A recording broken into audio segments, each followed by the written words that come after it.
One place I've been to a lot, because I lived there for 6.5 years, is Madison, Wisconsin. Diane Morgenthaler joins us right now. She's with the Greater Madison Convention and Visitors Bureau. Welcome to the show, Diane. Well, thank you so much. I'm so glad to be here. So I'm sorry that we've pulled you away from your bratwurst and beer this weekend for just a moment to do the show. This is the big Bratfest weekend, isn't it? It is, absolutely. And over 50,000 bratwursts have been sold already. What? Oh, over 50,000, and it's Saturday morning. That's right.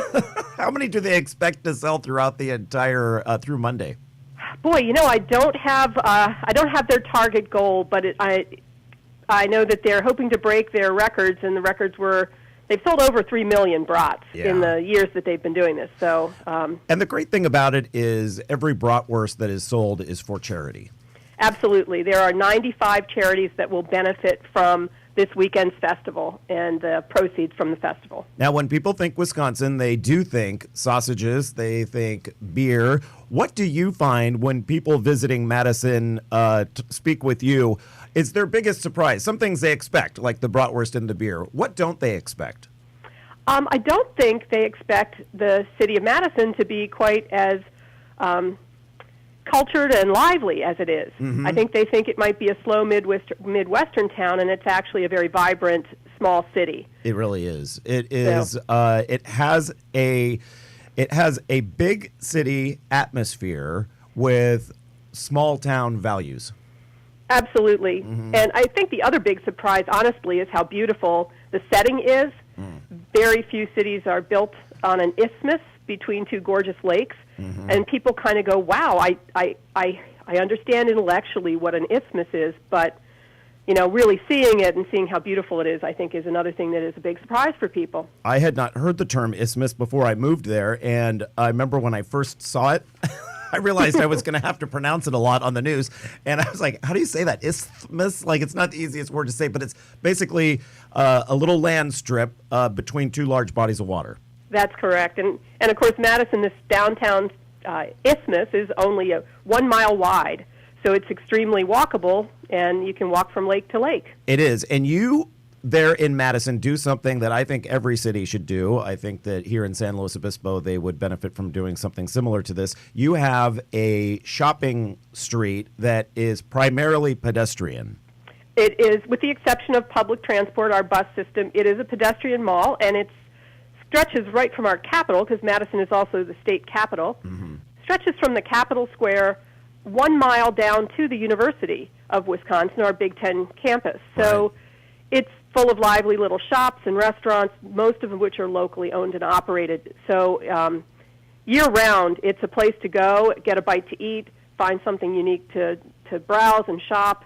And there's also 4 or 5 museums along that stretch as well. It has a thriving arts district that got a huge infusion of money over the past couple of decades.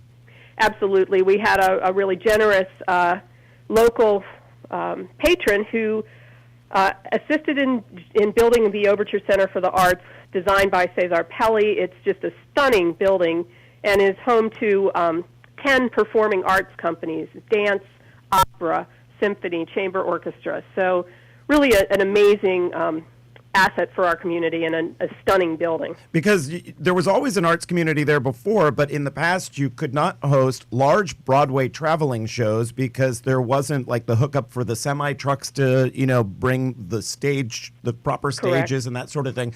And now you do have that scale of theater. Absolutely, and we do have a Broadway series every year, as well as we're able to now take other types of touring acts, whether it's musicians or comedians or other traveling dance companies. So it really just has enriched our repertoire of cultural activities in the community. Now, Diane, we just had a guest on from Wheel Fun Rentals out of Ventura that rents bicycles in a lot of popular locations throughout the United States. Bicycles is something that Madison knows very well. Oh, yes. We are an amazingly bike-friendly community. Mm-hmm. We have miles and miles of bike paths. We have year-round bike commuters, yes. Which people would be surprised by. Yeah. I was one, Diane, and I just want to say this quickly.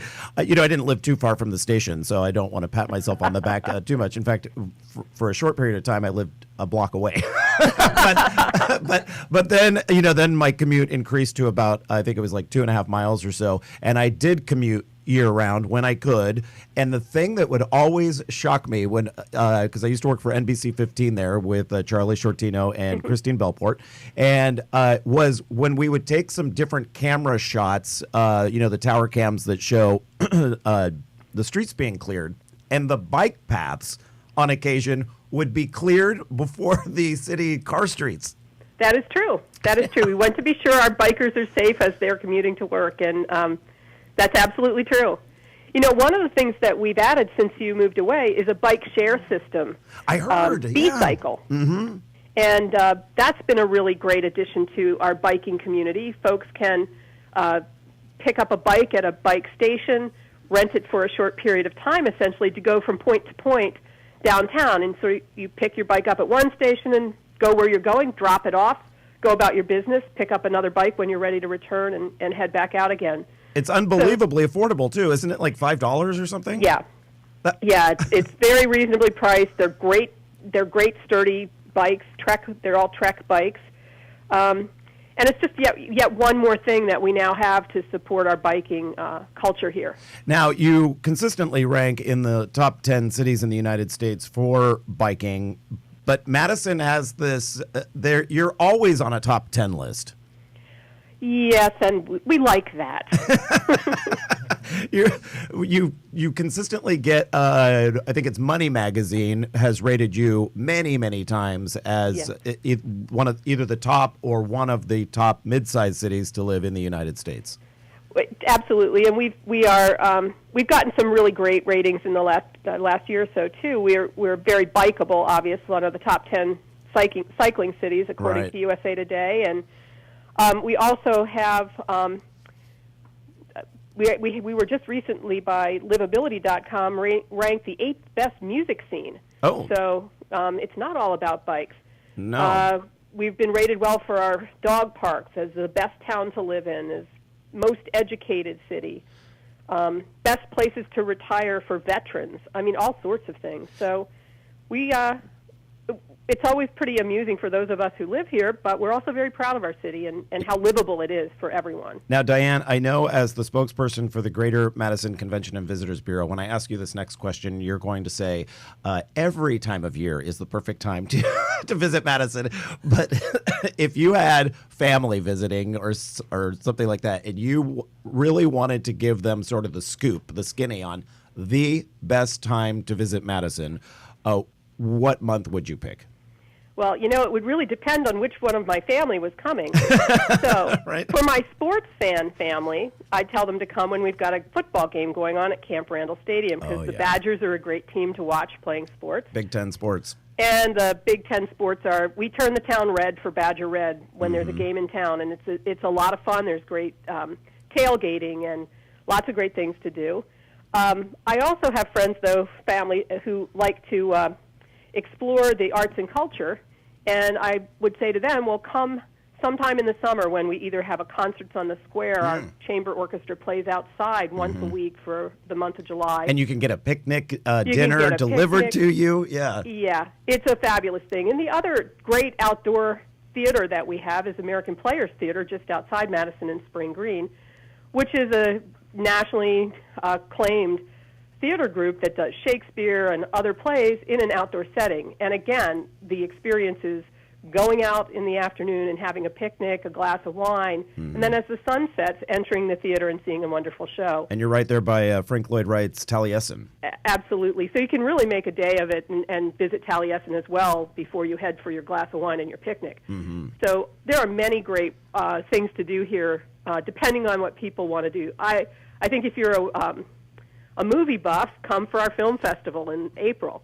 We have a 5-day film festival that's absolutely fabulous, and 100 and some films are shown, and it draws a great crowd and is a blast. Whatever you do, whatever time of year you go, make sure you schedule it for a Saturday. Part of your trip includes a Saturday, because right now, as we're speaking, on the Capitol Square, surrounding the Capitol, is one of the best farmers markets in the nation. Absolutely. It's one of the nation's largest producer-only farmers market, and there'll be probably 170 vendors out there today. And It's so great. Typically, about 20,000 people will come through the farmers market on a Saturday morning. Moves indoors during the wintertime, but there's still great cheeses and meats and stuff that you can get that time of year. And you can join some different lettuce clubs and stuff. I did while I was there. Diane Morgenthaler, unfortunately, I got to let you go because we're at the end of the segment here. But Diane's with the Greater Madison Convention and Visitors Bureau. What's the website? Visit Madison.com. All right, we'll put a link on eatdrinkexplore.com. Diane, thank you so much. Thank you. I'll see you in 2 weeks. I'm going to be out there, so I can't wait. Fantastic. All right, stick around, everyone. Lots more to come here on Eat, Drink, Explore Radio on this Saturday morning. Hope your Memorial Day weekend is off to a great start. We are back in just a moment.